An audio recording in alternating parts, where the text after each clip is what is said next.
경기 둔화 공포에 오늘 뉴욕 증시 주요 수치들이 큰 폭으로 하락했습니다. 특히 머스크의 트위터 인수 소식이 부정적으로 해석되면서 테슬라의 주가는 12% 이상 떨어졌습니다. 조선황실가족이 전국에서 가장 한국학 프로그램이 활성화되고 있는 LAC 커뮤니티 칼리지에 10만 달러를 기부했습니다. 오는 10월 한글날에 맞춰 미국에서 최초로 세종대왕 동상도 세워질 예정입니다. LA 한인회가 오렌지 카운티 샌디에고 한인회와 함께 우크라이나 고려인 지원을 위한 기금 모금 캠페인을 확대합니다. 단체들은 모금 활동을 보다 효율적으로 하기 위해 모금 창구를 단일화하기로 했습니다.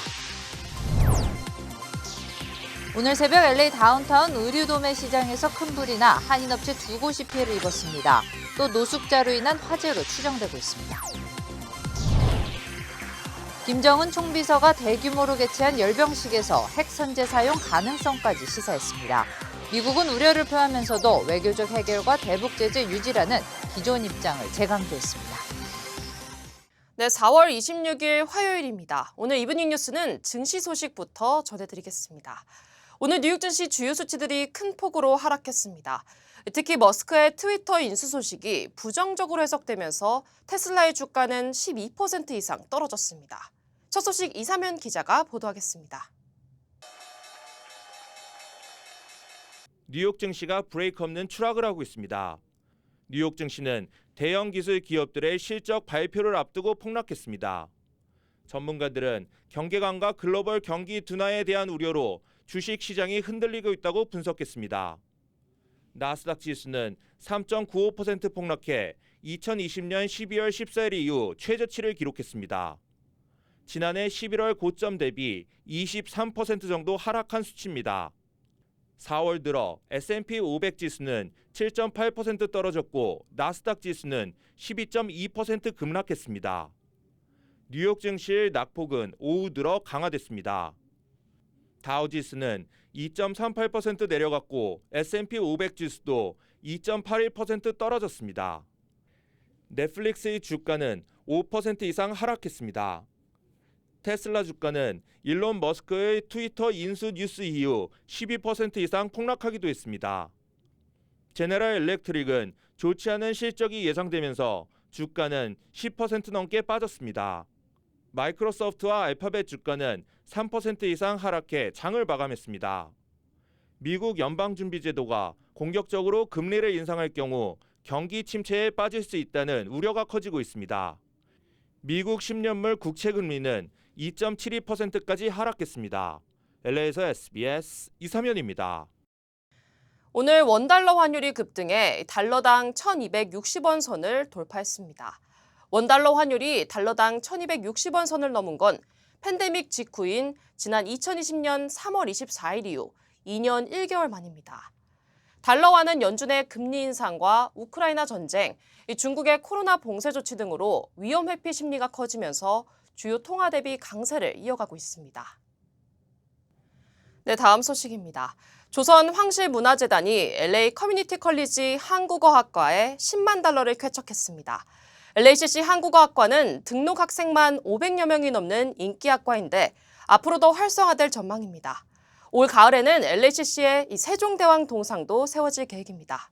보도에 전영훈 기자입니다.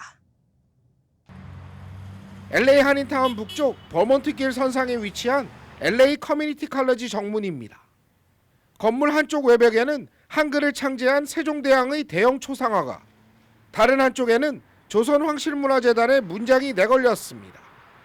2년제 커뮤니티 컬리지 가운데 전국 2위 규모의 한국어 프로그램을 운영하는 LACC. 매 학기 500여 명이 넘는 학생들이 한국어학과에 등록해 수강하고 있습니다. The banner that we are displaying on Vermont for all to see is really a recognition of the imperial family of Joseon. So we've had a very strong partnership with the Korean community for a very long time.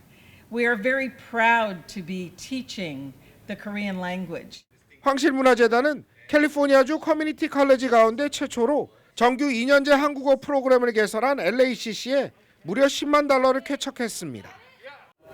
We are here to give a donation to the Korean program at LACC, and it was just an honor when we heard about the program, because it's such a distinguished program, here in LA, they are erecting at LACC, they are erecting a statue of the person who invented that alphabet, King Sejong. 황실문화재단의 기부금은 한국학 수강 학생들이 장학금과 한국학 관련 행사에 쓰이게 됩니다. 또 올해 10월 초에는 캠퍼스 내에 세종대왕 동상이 세워질 예정입니다. 동상을 하나 더 하면은 어떨까 그렇게 생각했어요. 그리고 굉장히 그런 세종대왕 그 동상이 미국에는 없으니까 처음으로 세워지는 게 굉장히 의미가 깊은 의미가 될 거라고 생각해서. LA 초연사관도 LACC를 포함한 2년제 대학들의 한국어 교육 활성화에 더욱 박차를 가한다는 계획입니다. 우리 모두는 문화가 우리에게 평화를 가져다주고 하나로 만든다고 믿습니다. 세종대왕의 이런 정신이 LA 커뮤니티 칼리지에 피어나길 바랍니다. LA 총영사관에서도 이것을 적극 지원하겠습니다. 세계적인 한류붐을 타고 활성화되고 있는 한국어 교육은 이제 4년제 대학은 물론 2년제 커뮤니티 컬러지에서도 더욱 확장하고 있습니다. LA에서 SBS 전영웅입니다.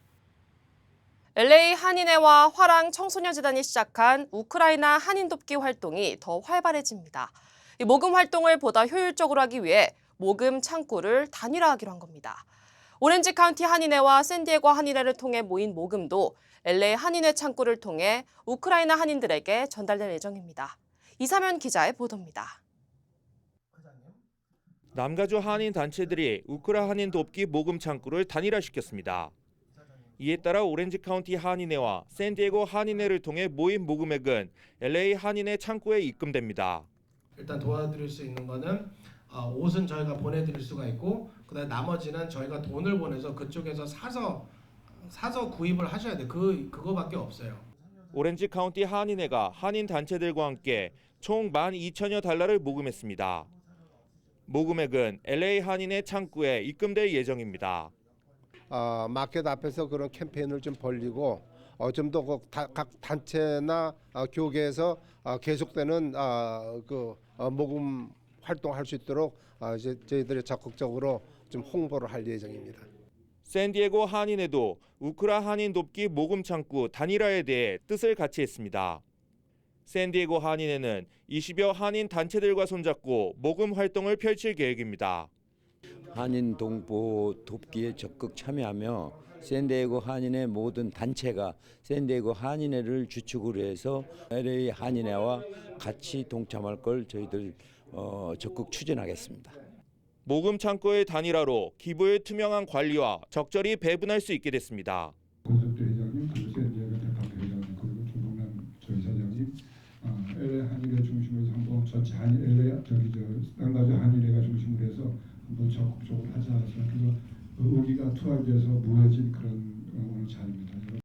LA 다운타운의 한인 의류업체가 25,000점의 의류를 기부해 LA 한인회를 통해 우크라 한인들에게 전달될 방침입니다. LA에서 SBS 이삼현입니다. 네, 사건 사고 소식입니다. 오늘 새벽 LA 다운타운 의류도매 시장에서 불이 났습니다. 약 2달 전에도 불이 났는데 또 노숙자로 인한 화재였습니다. 한인업체 2곳이 잿더미로 변해버렸습니다. 김윤아 기자가 취재했습니다. 삶의 터전이었던 업소 전부가 불타버렸습니다. 뼈대만 남은 채 검은 숯덩이로 변했습니다. 오늘 새벽 0시 15분쯤 치솟은 화재는 1시간 10여 분이 지나서야 겨우 불길을 잡을 수 있었습니다. It was a combination 1- and 2-story building, the site of a previous fire about 6 weeks ago. It was already had some fire damage. It had heavy fire showing on our arrival. It took 103 LAFD firefighters a total of 72 minutes in defensive operations to extinguish the fire. And I'm pleased to report there were no injuries. The cause of this morning's fire is under investigation. 불탄 건물에 입주해 있던 한인업소 2곳도 큰 피해를 입었습니다. 업소 한 곳당 피해 금액만 40여만 달러. 40만 원? 그렇죠. 인벤토리하고 거기 있던 무슨 이퀄먼트나 뭐 디스플레이 케이스 같은 거, 퍼니처 같은 거, 전화 뭐 이런 거 다 합쳐서. 피해 한인 업주들은 2달 만에 같은 건물에서 2번이나 불이 났다며 분노했습니다. 2월 22일에 불이 벌써 났었어요. 불이 지금 두 번째 나는 거라고요. 그러니까 시에서 너무 어떤 면에서는 무관심인지 같은 데서 이렇게 불이 두 번이나. 업주들은 바로 뒷골목에 거주하고 있는 노숙자들의 소행으로 추정했습니다. 뒤에도 뭐 잔뜩 있어요. 홈레스들이. 거기서 가로등에 전기까지 빼가지고서 길에서 먹고 자고 거기 안에서 별짓 다 하죠. 이제 빈집이니까 홈레스들이 그 안에 들어가서 살았다고 그러는 것 같아요. 업소들이 밀집해 있는 다운타운 건물에서 끊이지 않는 대형 화재들. 대부분이 노숙자들의 실화나 방화인 것으로 추정돼 이제는 더 이상 근본 대책을 미룰 수 없게 됐습니다. LA에서 SBS 김윤아입니다.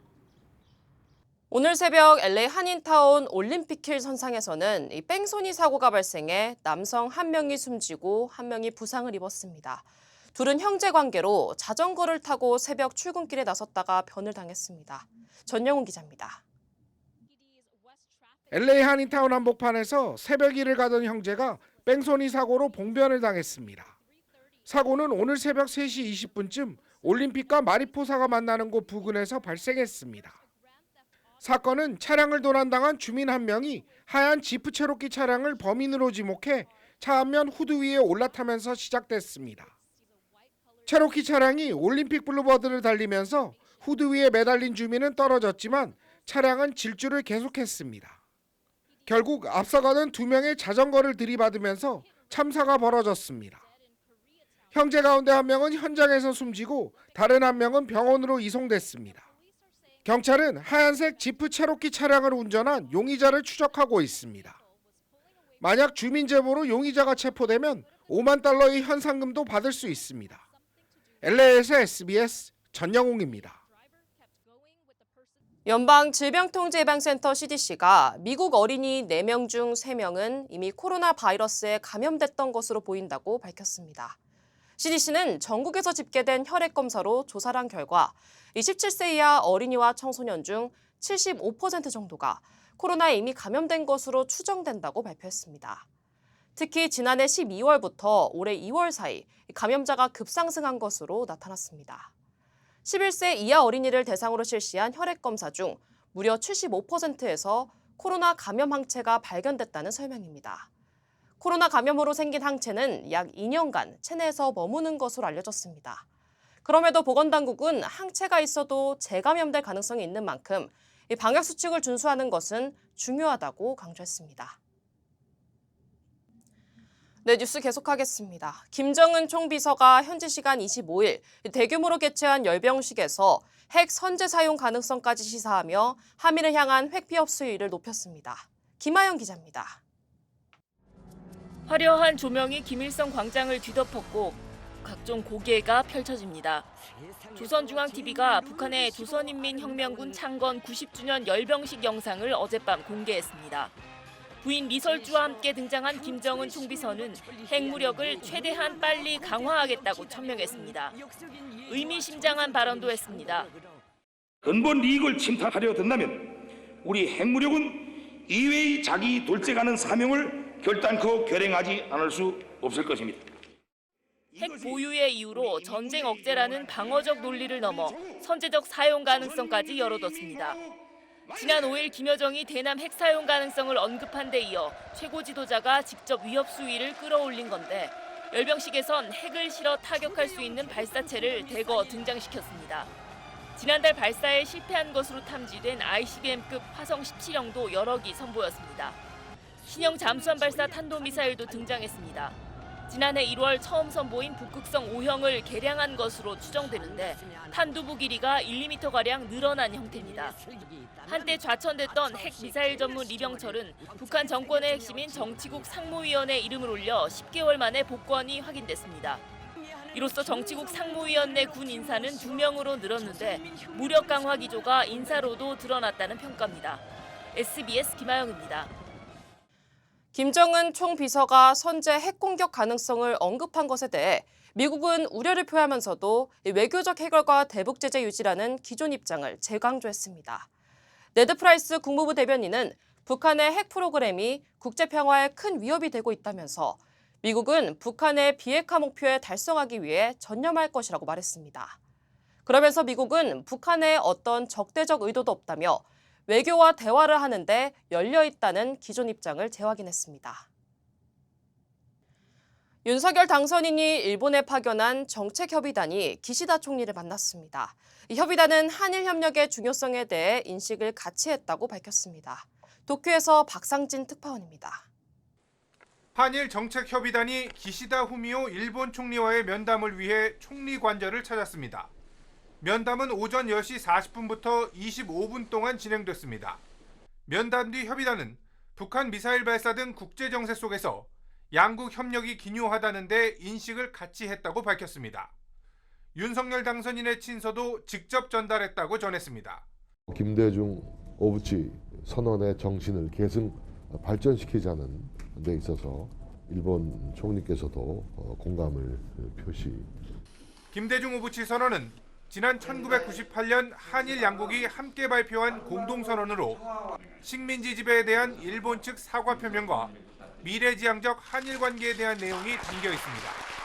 日米韓、こうしたこの戦略的な連携、今ほど必要な時はない、日韓関係の改善、これは待ったなしであると。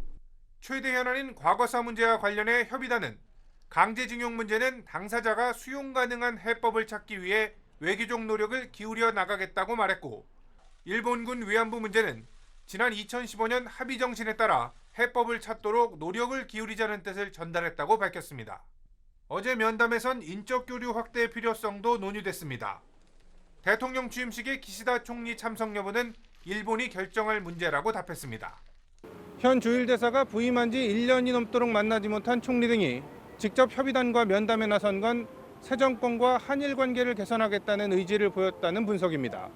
도쿄에서 SBS 박상진입니다. 네, 우크라이나 소식도 살펴보겠습니다. 미 국방장관과 40여 개국 국방장관이 모여 우크라이나 지원을 논의했습니다. 이 자리에서 미국은 앞으로 몇 주가 중요하다며 지원의 필요성을 강조했습니다. 서방의 이런 움직임에 러시아는 폴란드 등 가스 공급을 중단했습니다. 김민정 기자입니다. 미국 오스틴 국방장관 주재로 독일 람슈타인 미 공군기지에서 열린 우크라이나 방어 자문회의에는 40여 개국이 참여했습니다. 우리나라와 일본도 화상으로 참여했습니다. 오스틴 장관은 전쟁이 새로운 단계에 접어들었고 앞으로 몇 주가 결정적이라며 서방의 결연한 지원을 강조했습니다. The briefings today laid out clearly why the coming weeks will be so crucial for Ukraine. So we've got to move at the speed of war. 러시아가 언급한 3차 세계대전과 핵전쟁에 대해선 아무도 핵전쟁에서 승리할 수 없다고 비판했습니다. 러시아는 폴란드와 불가리아의 가스 공급을 중단하고 서방의 군사 지원에 대해 경고했습니다. 러시아 국방부는 서방 군사 고문의 체류 가능성이 있는 우크라이나 수도 키이우의 지휘센터를 타격할 수도 있다고 밝혔습니다. 푸틴 러시아 대통령은 안토니오 구테우스 유엔 사무총장과 만나 우크라이나와 외교적 합의가 이루어지길 기대한다며 협상이 계속되고 있다고 말했습니다. 그러면서도 우크라이나 침공이 불가피했고 부차에서 일어난 민간인 학살에 러시아는 책임이 없다고 주장했습니다. Мы столкнулись с провокацией в населенном пункте Буча, к которому российская армия не имеет никакого отношения. Мы знаем, кто это делал. 함락 위기에 놓인 마리우폴 외곽에서는 세 번째 집단 매장지가 위성사진에 포착됐습니다. SBS 김민정입니다. 블링컨 미 국무장관이 우크라이나 젤렌스키 대통령을 만나고 기차로 폴란드로 돌아가는 길에 러시아는 우크라이나 기차역 5곳에 미사일 공격을 했습니다. 러시아는 핵전쟁, 3차 세계대전 같은 단어들을 사용하며 위협 수위를 높이고 있습니다. 자세한 소식 장선희 특파원입니다. 네, 우크라이나 중부와 서부의 기차역 5곳이 미사일 공격을 받아 최소 5명이 숨지고 18명이 다친 걸로 전해졌습니다. 이번 공격은 미국 국무장관과 국방장관이 젤렌스키 대통령을 만나고 폴란드로 돌아간 날 발생했습니다. 토니 블링컨 미 국무장관은 우리 시각 오늘 오전 트위터에 사진 2장을 공개했는데요. 기차역을 배경으로 한 사진과 객차에서 서류를 보는 장면 등입니다. 이 사진들과 함께 자신은 폴란드에서 키이우로 가는 기차를 탔다면서 거리에서 사람들을 봤고 키이우에서의 전투가 승리했다는 분명한 증거를 봤다고 썼습니다. 또 다른 트윗에서는 젤렌스키 대통령과 찍은 사진과 영상 등을 올렸습니다. President Putin sought to take away Ukraine's sovereignty and independence. In that he has failed. 마치 푸틴 러시아 대통령에게 보란 듯이 올린 것으로 보입니다. 네, 러시아는 핵전쟁, 제3차 세계대전 등 수위 높은 단어들을 사용하며 서방을 향한 경고성 발언을 내놨습니다. 라브로프 러시아 외무장관은 현재 핵전쟁 위험은 실제하며 매우 심각한 수준이라면서 과소평가해서는 안 된다고 말했습니다. 그러면서 이런 위험을 인위적으로 증폭시키려는 세력이 많아서 안타깝다라는 말도 했는데 미국 최고위 인사들의 우크라이나 방문을 염두에 둔 발언으로 풀이됩니다. 서방의 우크라이나 무기 지원에 대해서도 사실상 나토가 러시아와의 전쟁에 참여한 것이라고 주장했습니다. 이런 가운데 안토니오 구테우스 유엔 사무총장이 오늘 밤 푸틴 러시아 대통령을 만납니다. 이틀 뒤인 28일에는 젤렌스키 대통령과도 회동할 예정인데 침공을 당한 나라가 아닌 푸틴을 먼저 만나는 유엔 수장의 행보에 논란이 일고 있습니다.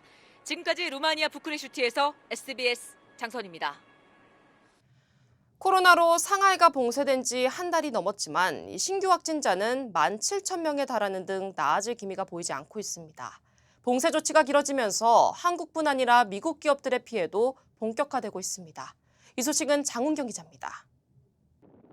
상하이 봉쇄로 직격탄을 맞은 건 자동차 업계입니다. 차량 한 대당 보통 3만 개의 부품이 필요한데 중국에서 조달하는 에어백 컨트롤 유닛, ACU 수급이 막힌 겁니다. 현대차 캐스퍼를 생산하는 광주 글로벌 모터스가 지난주 나흘 동안 공장 가동을 멈췄고 현대차도 지난 18일부터 울산 2공장의 가동을 일부 줄였습니다. 지난 한 주 동안만 1,200여 대의 생산 차질을 빚은 걸로 알려졌습니다. 한국 GM 부평 1공장은 중국에서 브레이크 시스템 부품을 제때 받지 못해 이달 들어 가동률을 절반으로 줄였습니다. 주문은 밀려 있는데 생산이 따라가지 않으면서 우리나라만 그런 게 아니고 글로벌 차원의 문제인데 길게 보면 1년 정도를 보고 있어요. 상하이 현지에 공장이 있는 업체들은 사정이 더 안 좋습니다. 연간 1억 개의 화장품을 만드는 아모레퍼시픽의 상하이 공장은 이달부터 문을 닫고 있습니다. 연간 라면 3억 5천 개를 생산하는 농심 상하이 공장도 지난달 28일부터 가동이 중단됐다가 최근에야 부분 재개됐습니다. 미국 연준의 통화 긴축, 우크라이나 전쟁에 더해 중국 봉쇄까지 확산하면서 경기 침체 속 물가 상승을 의미하는 스태그플레이션이 현실화할 거란 우려가 커지고 있습니다. SBS 장훈경입니다. 네, 소설가 이회수 씨가 어제 76세를 일기로 별세했습니다. 고인은 작품 말고도 적극적인 SNS 활동으로 젊은 세대들에게 위로와 희망의 메시지를 전하려 애썼습니다. 이주상 기자가 보도합니다. 1981년 장편 소설 들깨로 한국문단의 돌풍을 일으켰던 고인은 이후 괴물, 장외인간 등 소설과 여러 수필집을 펴냈습니다. 소외된 삶에 대한 공감, 그리고 인생의 의미와 구원을 탐구하며 독자적인 작품 세계를 구축했습니다. 2014년 위암 판정을 받고 회복했지만 2년 전 뇌출혈로 쓰러져 투병과 재활 치료를 해왔습니다. 투병 과정을 적극적으로 SNS에 공유하기도 했습니다. 팔로워 수 177만 명으로 트위터 대통령이라고까지 불렸는데 거침없는 정치적 발언으로 잦은 설화에 시달리기도 했지만 소통을 멈추지 않았습니다. 이렇게 살다가는 분이 많지 않거든요. 그러니까 우리한테 세상을 이렇게도 살 수 있다 하는 거를 마음껏 보여주셨어요, 사실. 고인은 특히 암울한 현실에 절망하는 젊은 세대들의 위로의 메시지를 전하려고 힘썼습니다. 우주에도 봄, 여름, 가을, 겨울이 있습니다. 응당 인생에도 봄, 여름, 가을, 겨울이 있죠. 항상 봄만 있는 사람, 항상 겨울만 있는 사람, 이런 경우는 없습니다. 이른바 코인 세대의 유행어, 끝까지 버틴다는 뜻의 존버 정신의 원조이기도 했습니다. 젊은 세대들의 전하는 영원한 메시지였습니다. 포기를 안 하는 것이 희망을 기다리는 것이고 희망을 기다리는 것이 희망을 불러오게 하는 힘이 됩니다. SBS 이주상입니다. 네, 파워볼 로또 구매하셨나요? 파워볼 당첨금이 4억 5,400만 달러까지 치솟았습니다. 추첨은 내일입니다. 이원정 기자가 주요 한인사회 소식을 정리했습니다. 남가주에 찾아온 초여름 더위가 오늘부터 떨어집니다. 국립기상청은 어제와 그제 80도대가 넘는 초여름 더위가 찾아왔지만 오늘과 목요일 사이 기온이 떨어지고 낮은 구름과 안개가 예상된다고 밝혔습니다. 금요일부터 다시 기온이 오르기 시작해 토요일에는 따뜻한 기후를 보일 것으로 관측했습니다. 어제 파워볼 추첨에서 1등 당첨자가 나오지 않았습니다. 캘리포니아주 복권국은 잭팟 4억 2,100만 달러에 추첨해서 6자리 번호를 모두 맞춘 티켓은 판매되지 않았으며 파워볼 넘버를 제외한 나머지 5자리 번호를 맞춘 티켓은 노스캐롤라이나와 텍사스주에서 각각 한 장씩 판매됐다고 밝혔습니다. 다음 추첨은 내일 열리며 당첨금은 4억 5,400만 달러를 예상했습니다. 간쇠고기 12만 872파운드가 이콜라이 오염으로 리콜됐습니다. 미 농무부는 뉴저지주 스웨데스보로에 있는 레이크사이드 냉장 서비스사가 2월 1일부터 4월 8일까지 생산해 전국 소매점으로 배송한 수입 간쇠고기가 대장균을 일으킬 수 있는 이콜라이에 감염됐을 가능성이 있다며 리콜 조치했습니다. 72년 만에 돌아온 한국전 참전용사의 유해가 메릴랜드에 안장됐습니다. 로이 디로터 병장은 21살 나이에 한국전에 참전해 1950년 12월 1일 치열했던 장진호 전투에서 전사했으며 유해가 발견되지 않은 채 북한에 남아 있었습니다. 디로터 병장의 유해는 지난 2018년 국방부 산하 전쟁포로 실종자 확인국에 의해 송환됐습니다. 한인들이 많이 다니는 헬스클럽 탈의실에서 절도 사건이 기승을 부리고 있어 주의가 요망됩니다. 경찰은 노스부르크에 위치한 한 헬스클럽 탈의실에서 지갑과 귀중품들이 없어지는 사건이 잇따라 발생하고 있다고 밝혔습니다. 경찰은 사물함이 잠겨 있는데도 이런 사건들이 발생한다며 중요 물품이나 귀중품은 가급적 가져가지 말고 가져갈 경우 업소 측에 맡길 것을 당부했습니다. 검찰 수사권을 전면 폐지하는 법안이 밤새 민주당 주도로 국회 법제사법위원회를 통과했습니다. 민주당은 이르면 오늘 본회의에 법안을 상정하겠다는 계획인데 국민의힘은 반드시 법안 통과를 저지하겠다는 입장입니다. 한세영 기자입니다. 국회 법제사법위원회는 오늘 새벽 0시 10분쯤 검찰의 수사권과 기소권을 분리하는 이른바 검수완박 법안을 통과시켰습니다. 법안이 어젯밤 법사위 전체 회의에 상정된 지 불과 6분 만에 처리된 겁니다. 전체 회의에 참석한 국민의힘 의원들은 추가 논의가 필요하다며 안건조정위원회를 신청했지만 수적 우위를 점한 민주당은 안건조정위 역시 개입 8분 만에 사실상 단독 처리했습니다. 안건조정위원회가 진행되는 과정에서 정상적인 회의가 어려울 만큼 이 회의장이 어려운 환경에 놓여 있었다는 걸 여러분들이 다 아실 겁니다. 법사위에서 처리된 법안엔 대형 참사와 방위 사업, 공직자, 부패, 경제, 선거 등 검찰이 직접 수사할 수 있는 6대 범죄 가운데 부패와 경제 범죄를 뺀 나머지 범죄 수사권을 폐지하는 내용이 담겼습니다. 다만 이 가운데 선거범죄 수사권은 정의당의 제안을 받아들여 6일 지방선거를 고려해 올 연말까지 검찰에 남겨두기로 했습니다. 국민의힘은 안건조정위 직전 여야가 수정한 합의안을 반영하지 않았다며 엉터리 법안이라고 강하게 반발했습니다. 우리 원내대표가 또 송기현 의원이 함께 얘기한 안건 자체가 이 자리에 올라와 있지 않았어요. 어떤 내용인지 확인도 안 됩니다. 민주당은 회의가 진행될 수 없는 상황이라 일단 민주당 안으로 처리됐다며 최종적으로 여야가 조율한 안으로 수정해서 올릴 거라고 밝혔습니다. 민주당은 이르면 오늘 본회의까지 열어 법안 처리를 강행할 방침입니다. 국민의힘은 합법적 의사진행 방해, 필리버스터 등 모든 수단을 동원해 막겠다는 방침이어서 파열음은 이어질 전망입니다. SBS 한세연입니다. 이 과정에서 여야는 격하게 충돌하며 고성의 몸싸움까지 벌이는 창피한 모습을 또 보였습니다. 이어서 강청환 기자입니다. 자정이 가까워진 어젯밤 국회 법제사법위원회 회의실.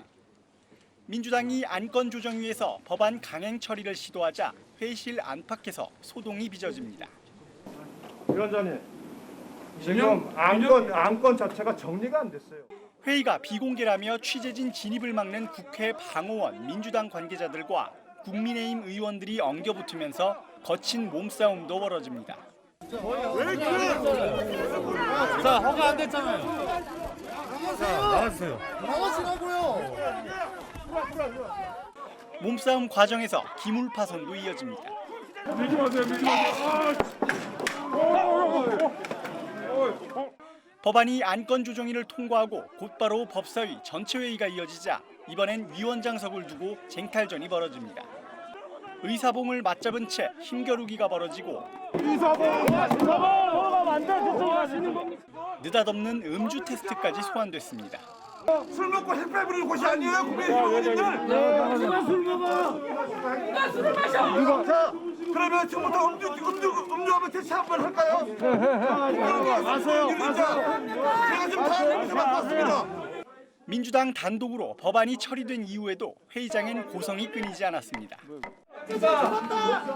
국민보기 부끄러운 동물국회 이제는 그만하자며 국회 선진화법까지 만들었지만 다수당의 강행 처리와 볼썽사나운 몸싸움은 이번에도 재현됐습니다. SBS 강청원입니다. 네, 부산 가덕도에 신공항을 짓는 계획을 한국 정부가 공개했습니다.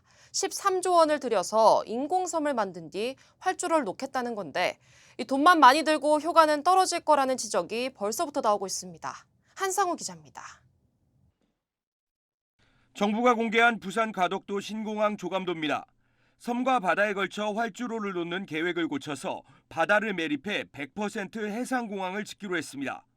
가덕도 땅이 물러서 나중에 내려앉을 수가 있고 확장할 때도 더 낫다는 이유에서입니다. 1년 전 여야가 함께 통과시킨 특별법 내용대로 경제적으로 가치가 있는지 따지는 예비 타당성 조사는 건너뛰기로 했습니다.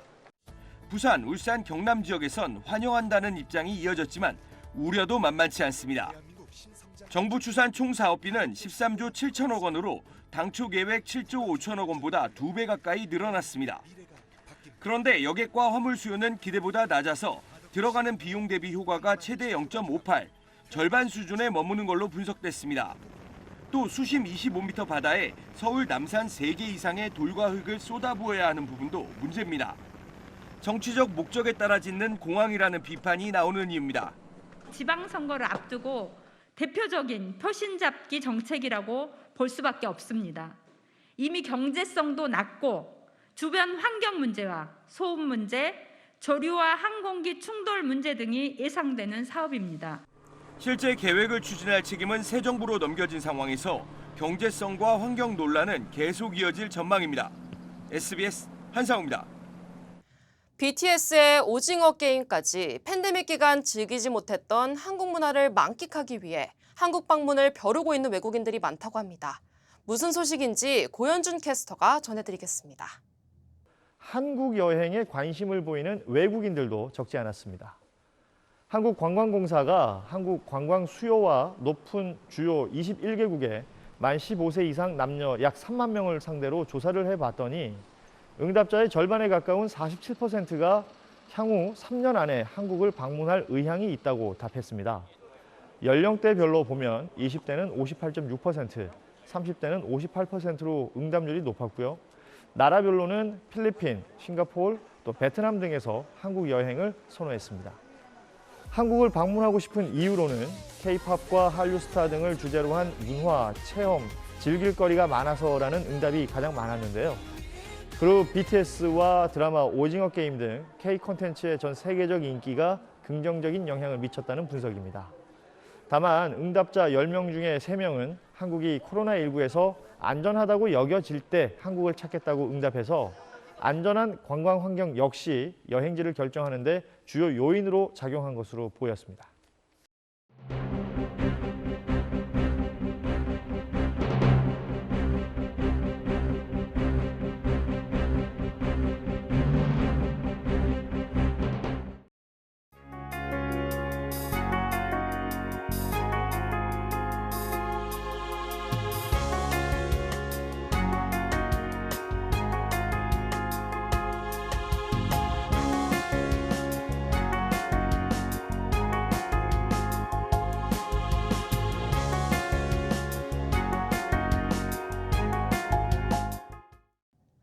LA 커뮤니티 컬리지 캠퍼스에 세종대왕 동상이 세워집니다.